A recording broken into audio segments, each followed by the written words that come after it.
Hi, everybody. West Coast Black Theater Troupe presents A Day of Reading. I am Tara Connor Jones. Today I'll be reading Dancing in the Wings by Debbie Allen. It's one of my favorite books. Ever since I was born and could see, everywhere I looked I saw dance. In the clouds as the wind blew them across the sky, in the ripples on a pond, even in the sea of ants marching up and down their hills, dance was all around me. Dance was me. My mom calls me sassy because I like to put my hands on my hips and because I always have something to say. Well, if you had feet as big as mine, you'd understand why.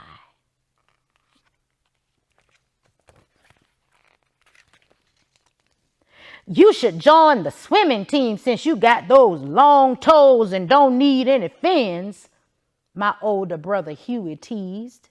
I shot right back. At least I don't have that big forehead looking like a street lamp.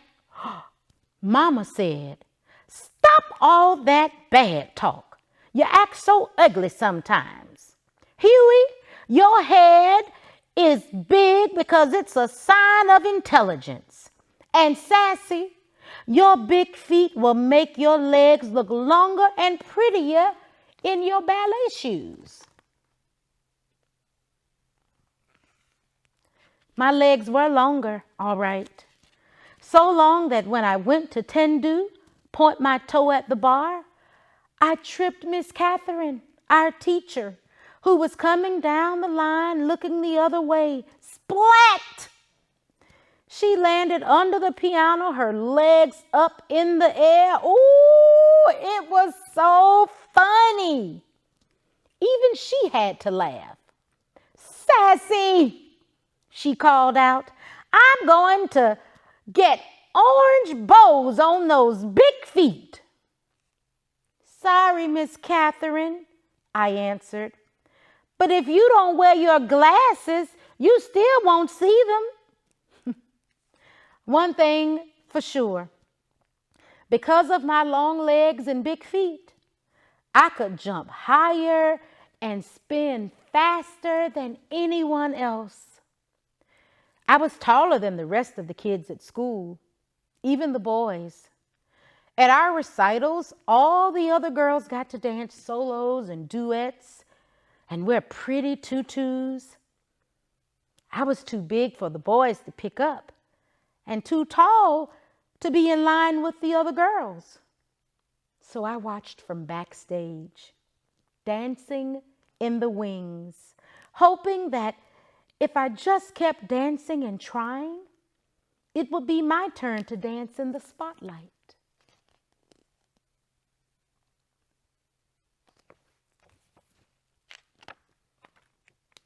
One day at the end of ballet class, Miss Catherine announced, "Mr. D'Abato from the Russian school is coming next week to look for talented young people for the Summer Dance Festival in Washington, D.C.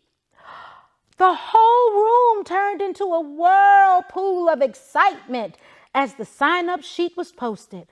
Everyone wanted to try, especially me. But as I wrote my name down, I heard two girls, Molly and Mona, giggle. Mona said, "Oh, please, she'll never make it. They said talent, not a Tyrannosaurus." My heart seemed to stand still. For once, I had nothing to say. I couldn't hide the tears I felt welling up in my eyes. So I just grabbed my dance bag and ran to the parking lot. I heard a familiar horn honk and turned to see my Uncle Red in his bright green pickup truck. Uncle Red had the whitest, tight, curly hair, smelled of cigars, and every day wore something red. A tie, a hat, a shirt, socks, maybe even shoestrings. Just something red. Why of all days did Mama have to send him to pick me up? Why today? I was not in the mood for his jokes or stories, but I quickly tried to dry my eyes and smile.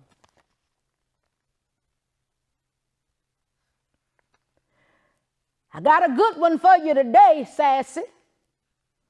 What did the banana say to the monkey? Split. Get it? Split. Banana split.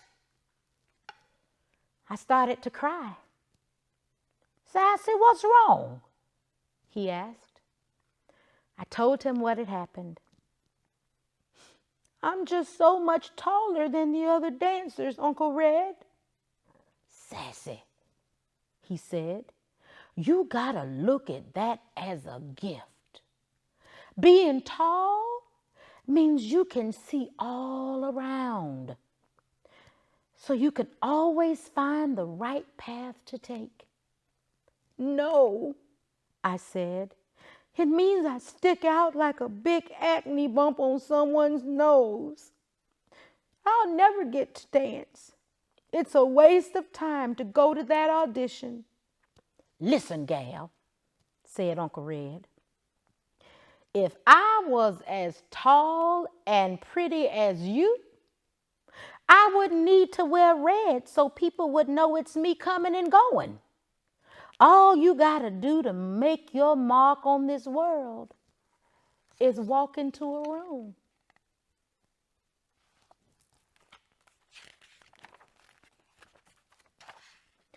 By the time I got home, Uncle Red had cheered me up, had me laughing and feeling better.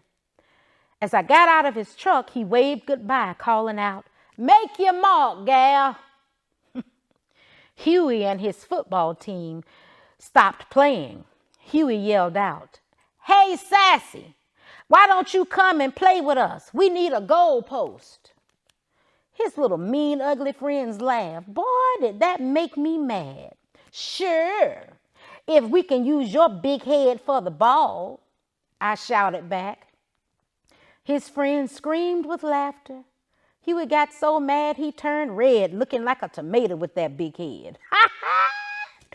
We were just about to go at each other when Mama called us inside. Late that night, I lay awake, staring out my window and thinking about Uncle Red's words. I could see myself dancing on the Milky Way, swirling like a twinkling shooting star. Next thing I knew, I was talking to myself out loud. I'm going to that audition, big feet and all. And instead of standing in the back, I squeezed between Molly and Mona right in the front row. I ignored the snickering. Miss Catherine came in and introduced Mr. DeBotto. Everyone applauded. Boy, was he short. Couldn't have been more than 4 feet 9 inches tall. He started walking down the rows, pacing back and forth, just looking at us. Then he stopped right in front of me and said, "Young lady, why are you wearing that loud yellow leotard? I'll need to put on sunglasses to see anybody else. Please, go to the back row."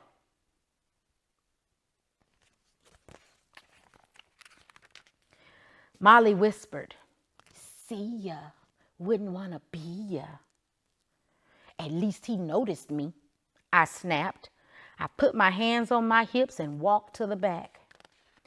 The first round of auditions was center floor exercises.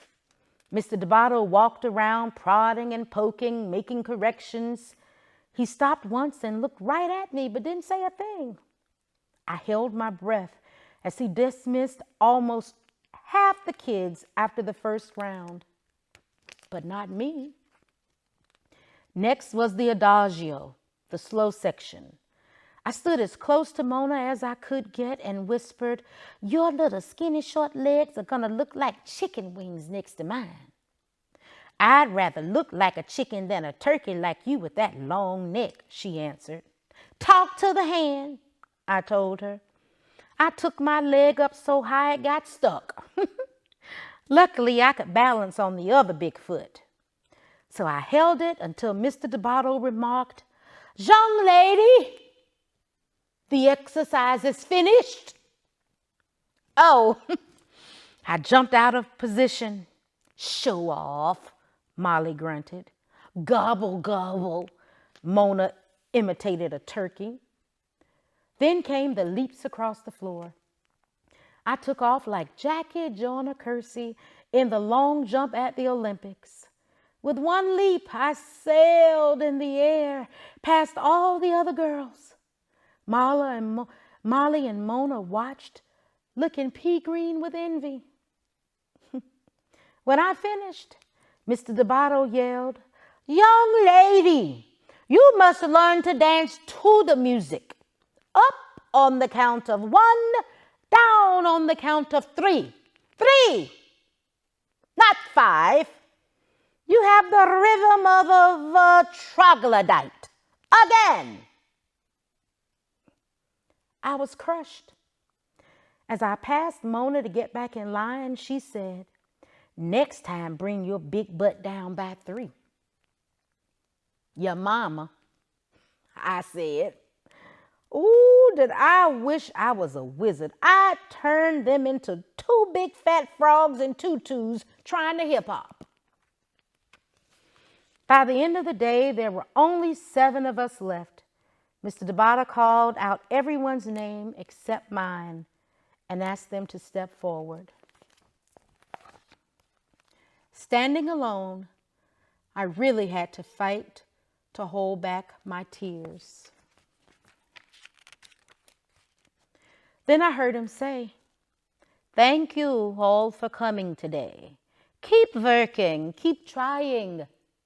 You are dismissed." Mr. DeBotto said to me, "Sassy, you have a great deal of potential. You have beautiful long arms and legs, but you flail all about with no control. You must learn to use your feet better and timing. We have a lot of work to do when you come to Washington this summer, but please, please leave that loud yellow leotard at home. All you need to do to be noticed is walk into a room. Dismissed." He walked out. Jumping and shouting, I ran to the parking lot. I made it, Mama, I made it. Guess who was there to pick me up? Mama, Uncle Red, Huey, and half his football team piled in the back of the green truck on their way to a game. Everybody was so proud of me, even Huey.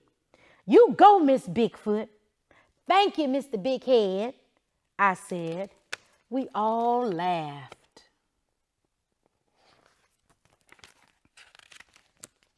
One month later, Mama and I boarded the plane for Washington, D.C. She held my hand as my heart pounded when we landed.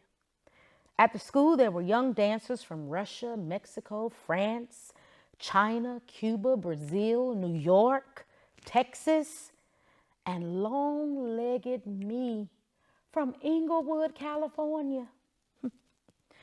In class the first day, Mr. DeBotto introduced me to his 12-year-old protege, a boy named Dwight, who was 5 feet 10 inches tall. "Dwight, I think I have found you a partner. Meet Sassy." Mama was right. Being tall wasn't so bad after all. And neither was having a big head. By the end of the summer, Huey had won the grand prize at Space Camp in Alabama, and I got to dance a duet with Dwight in the summer concert. When Dwight lifted me high in the air, I felt like I was dancing on the Milky Way. Me and my big feet, making my mark on the world.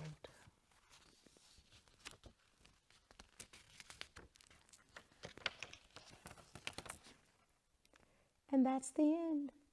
I hope you enjoyed it. Bye, guys.